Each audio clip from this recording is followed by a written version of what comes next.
Mañana, Señor, día de resurrección, Padre amado, gracias por un pueblo que está aquí en esta mañana porque tiene hambre y sed de tu palabra. Lo bendigo, Padre, y te ruego, Señor, que hagas todo lo que, Señor, deseas hacer en cada uno de nosotros. Te lo pedimos en el nombre de Jesús de Nazaret. Apresura tu reino. Amén. Antes de comenzar con las diapositivas, tengo unas 10 diapositivas. Y algunos quizás ya encuentran esta diapositiva familiar. Les voy a explicar más adelante. Pero quiero que anote por ahí, si tiene su Biblia, y si me puede acompañar. Voy a estar en Mateo capítulo 19. Mateo 19, verso 28. Y voy a estar en Mateo 26, verso 27 en adelante. Y en una de las cartas de Pablo, del apóstol, segunda de Corintios, pienso que es, cuando llegue allá les digo. Mateo, publicano, ¿no? Dios no hace acepción de personas. Mateo 19, 28. Y note cómo Jesús, sus palabras hablan sobre todas las cosas tienen que cumplirse en el tiempo de Dios. Y aquí está diciendo: de cierto os digo que en la regeneración, esta palabra se utiliza 2 veces, regeneración, es como algo nuevo. Algunos incluso la traducen como el nuevo orden, el nuevo orden del Señor. Sí, pero vamos a entender en esta mañana cómo esto está conectado al reino, porque los discípulos también utilizan otra palabra en Hechos 1:6, creo, donde está hablando de cuándo o si en este tiempo le vas a restaurar el reino a Israel. Ellos están pensando en términos del reino davídico, del rey David, pero Jesús está hablando de regeneración, y vamos a entender en esta mañana la relación entre regeneración, como debe de ser, o restauración. De cierto os digo que en la regeneración, cuando el Hijo del Hombre se siente en su trono de gloria, Él se va a sentar en su trono de gloria. Él tiene un reino y tiene también un trono. Vosotros, los que me habéis seguido, está hablando de los 12 discípulos, los que originales, por decirlo así, ¿no? También os sentaréis sobre 12 tronos para juzgar a las 12 tribus de Israel. Aquí hay una regeneración, hay un reino, el reino es de Cristo, reino milenial, y hay un trono, pero también hay 12 tronos para los 12 apóstoles. De aquí vayamos al capítulo 26, verso 27. La otra lectura está en Corintios, primera de Corintios 15, 23.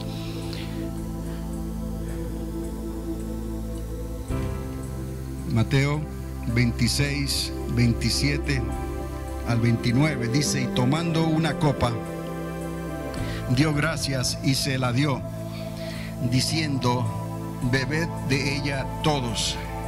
Ese fue el momento del cenáculo, de la Santa Cena, el partimiento del pan. Porque esto es mi sangre, les dice Jesús, la sangre del pacto, del convenio, la cual es derramada, sería derramada a favor de muchos para perdón de pecados. Usted y yo estamos aquí perdonados por esa sangre de Cristo y por ese pacto que hizo el Padre.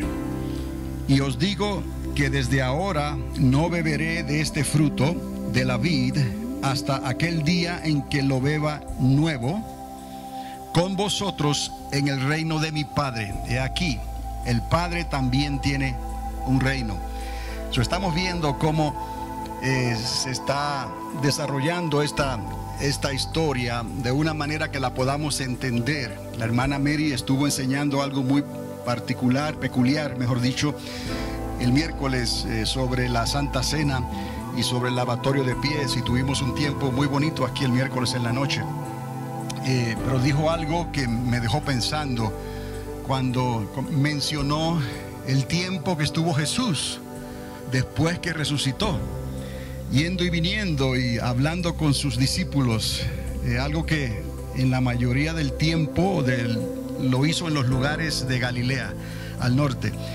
Pero estuvo unos 40 días, o podemos decir unas 6 semanas, Entonces, ¿de qué les estuvo hablando Jesús a los discípulos durante esas 6 semanas, no? Es lo que vamos a hablar un poquito en esta mañana.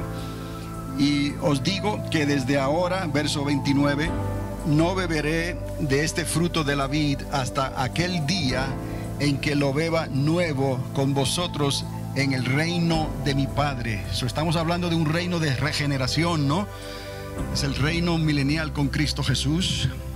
Él no participará entonces de la Santa Cena como lo hizo antes de partir, obviamente. Eso lo podemos ver más adelante también, porque el reino de Cristo va a ser muy peculiar. Tiene asuntos que Él tiene que arreglar con las 12 tribus de Israel y con todas las naciones de la tierra. Pero Él sí asegura que en el reino de su Padre, en el reino de Dios, entonces estaremos todos unidos y sí participaremos de la copa y del fruto de la vid. Ahora vaya conmigo a 1 Corintios 15, 23.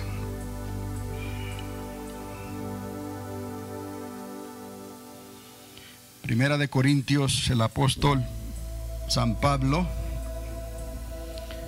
está escribiéndole en el verso 23, Primera de Corintios 15, 23. Dice: pero cada uno en su orden, el Mesías, que es las primicias. Las primicias son los primeros frutos. Las primicias tiene que ver con una fiesta que se celebraba en el tiempo antes de la venida de Cristo. Todavía los judíos contemplan celebrarla otra vez, pero Él está hablando de las primicias porque Él vino a ser nuestra primicia. Él vino a ser la primicia de Dios y la primicia de toda la humanidad. Y entonces aquí el apóstol está diciendo que Cristo tenía que venir primero, el Mesías, que es las primicias, y luego los que son del Mesías, los que somos de Cristo en su venida. Quiere decir que Cristo fue levantado, como lo vimos en el clip, fue levantado al cielo, y ahí los ángeles que estaban ahí le dijeron que así como le vieron subir al cielo, así también le verán regresar. Lo único que Él vendrá y será visto desde el oriente hasta el occidente, de este a oeste. Él aparecerá en las nubes y pondrá sus pies, obviamente, en el mismo lugar, sobre el monte de los olivos. Él despegó, por decirlo así, del monte de los olivos y aterrizará otra vez sobre el monte de los olivos. Pero ciertas cosas tenían que ocurrir antes y después también. Y dice luego el fin. Ese tiempo después les habla y les dice luego el fin en el verso 24, cuando entregue el reino al Dios y Padre. Quiere decir que esa regeneración, ese reino milenial, Él se lo va a entregar al Padre. Entonces, después de ese glorioso milenio, se va a establecer el reino del Padre, que es la vida eterna, es la nueva Jerusalén, son los cielos nuevos y la tierra nueva. Y en ese reino volverá el Señor a tomar el vino nuevo entonces con todos nosotros. Pero hay un interludio, hay una dispensación, hay una ventana de tiempo que durará 1000 años. Y es donde el Señor pondrá a todos sus enemigos, como dice la palabra, por estrado de sus pies.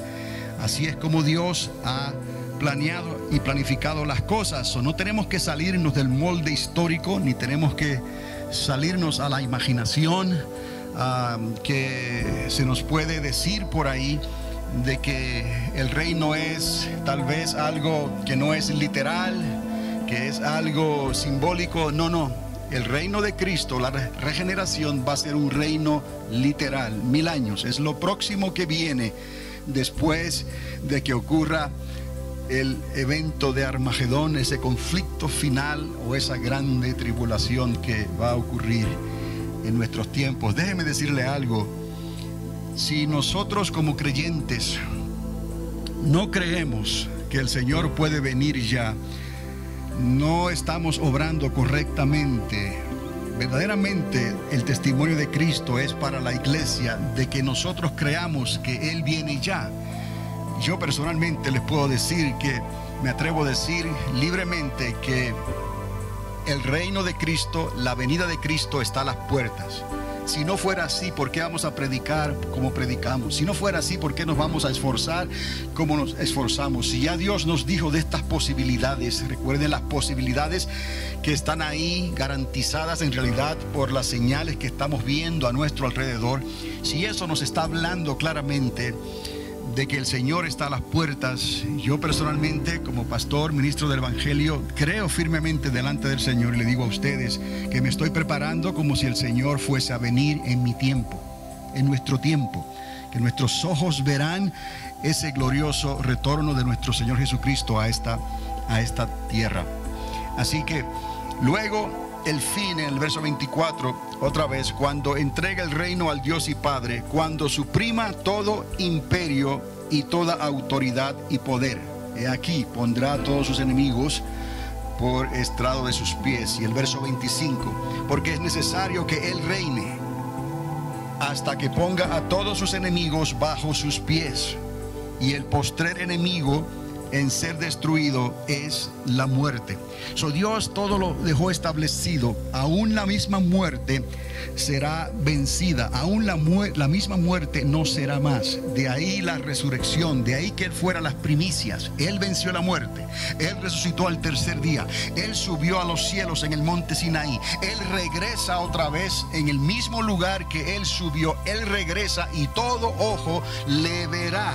Mirarán al que traspasaron, creerán en aquel que fue crucificado hace 2000 años atrás por el yugo romano, pero fue motivado por el celo de los religiosos, por el celo de los políticos, por el celo de aquellos que estaban en control de la religión, del templo, y los que estaban en control del gobierno y de la sociedad. Todo esto es complicado si lo miramos de esta forma, pero en realidad no es tan diferente de lo que ha ocurrido siempre en los gobiernos de la tierra. Lo que está ocurriendo hoy en nuestra capital, en esta nación, los problemas de la política, los problemas de la religión, los problemas con el nombre de Dios, el nombre de Cristo. Hace tiempo lo quitaron, pero siguen debatiendo con el nombre de Dios. Entonces ha habido un forcejeo, ha habido algo que ha motivado a muchos a dividirse en cuanto a servir a Dios como Dios debe de ser servido o estar políticamente correctos. Así que no es nada nuevo en realidad, pero es necesario entender entonces cómo todo esto aconteció, y es lo que me he propuesto en esta mañana, en estas 10 diapositivas que les quiero mostrar, y les ruego que trate de seguirme lo mejor que pueda.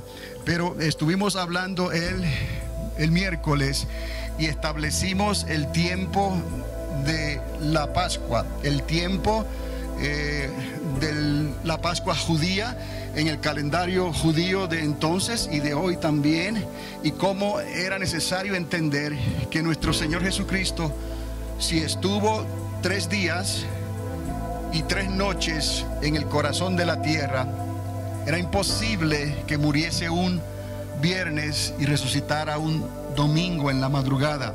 Tenemos que ser fieles a lo que dice la palabra. ¿Vamos a creer lo que dice la palabra o no vamos a creer lo que dice la palabra? Nosotros estamos aquí porque le creemos a Dios. Obviamente esto lo creemos por fe, pero hay cosas también que las podemos verificar con la historia, y la historia nos ayuda, nos da evidencia circunstancial, nos da evidencia dada para entender que Jesucristo fue crucificado el 14 de Nisan, que era un día que antecedía al día solemne, que también se entendía como un día de descanso. En esa semana que murió Jesús, no hay solamente un sábado de descanso, hay un día solemne que cayó el jueves, el día 15 del mes de Nisan. Entonces estábamos hablando de cómo la noche del martes, que era la víspera. ¿Por qué le digo la noche del martes? Porque para Dios el día comienza con la puesta del sol. ¿Está conmigo? Hasta el día de hoy los judíos celebran el nuevo día con la puesta del sol. Eso no es por la mañana cuando sale el sol. Es cuando el sol se acuesta, comienza el siguiente día. Entonces el sol se acostó el martes en la noche y dio comienzo al día 14 de Nisan, que ya era miércoles. En la víspera de ese día, del día de la Pascua, En la víspera, ellos celebraron la noche del martes, celebraron la Santa Cena y celebraron el lavatorio de pies. ¿Qué nos dice esto?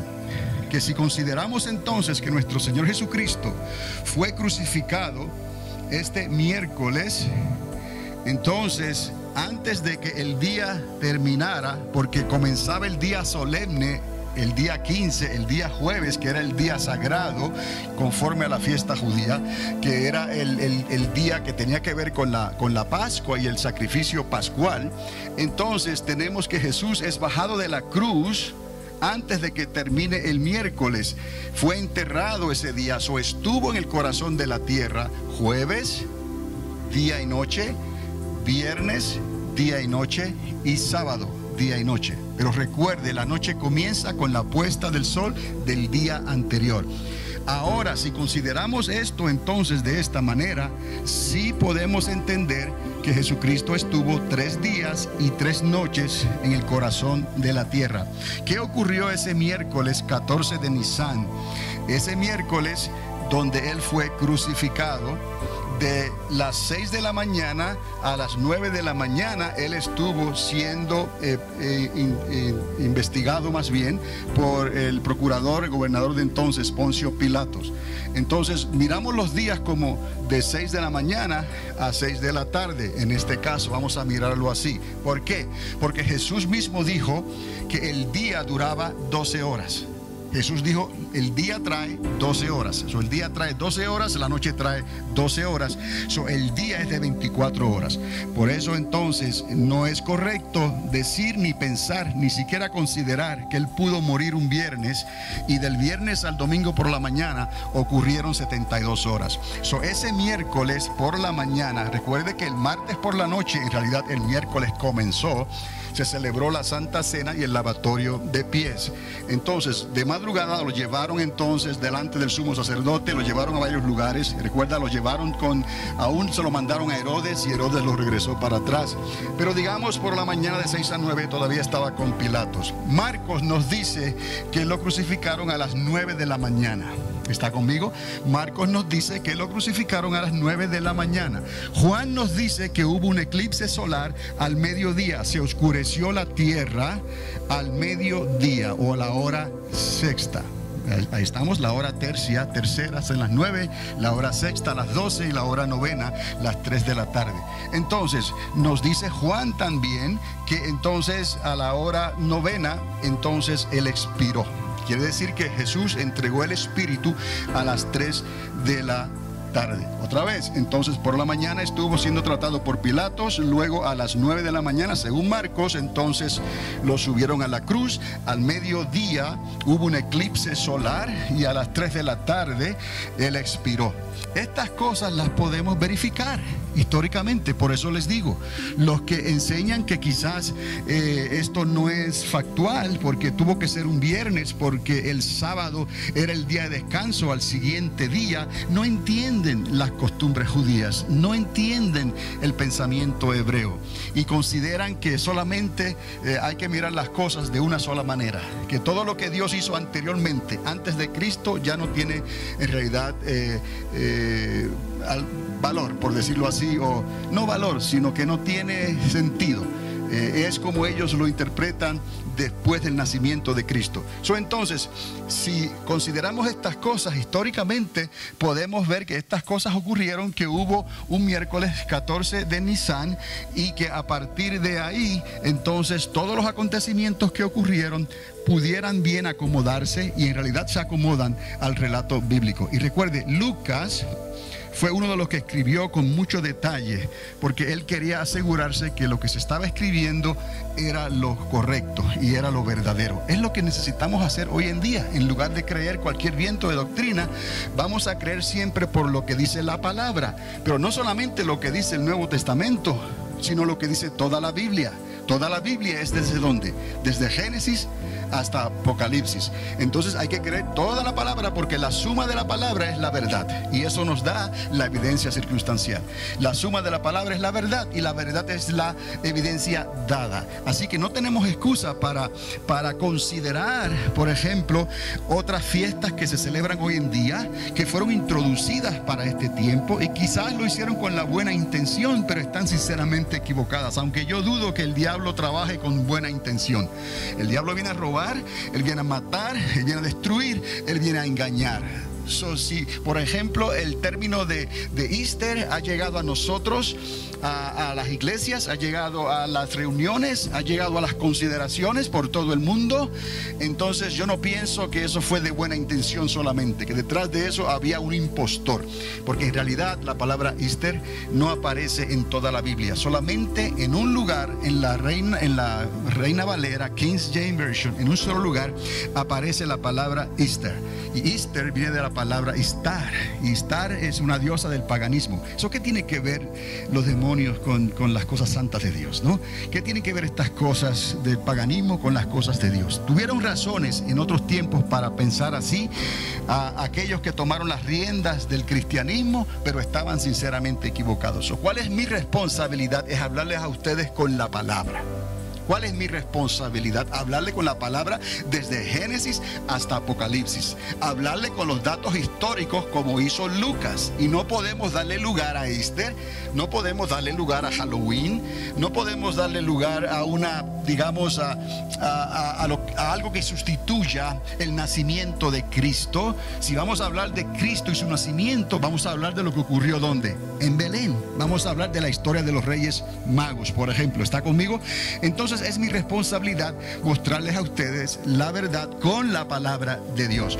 En pocas palabras, aquí tenemos entonces que Jesucristo no murió el viernes, como se dice, murió un miércoles. La Santa Cena se celebró el martes por la noche, el lavatorio de pies se celebró el martes por la noche, el miércoles todo el día él fue tratado, y antes de las 6 de la tarde, antes de que se pusiera el sol, él tenía que estar fuera de esa cruz. Por eso esta cruz la estamos enseñando vacía. ¿Por qué? Porque no podían ellos, los religiosos, no podían soportar en sus conciencias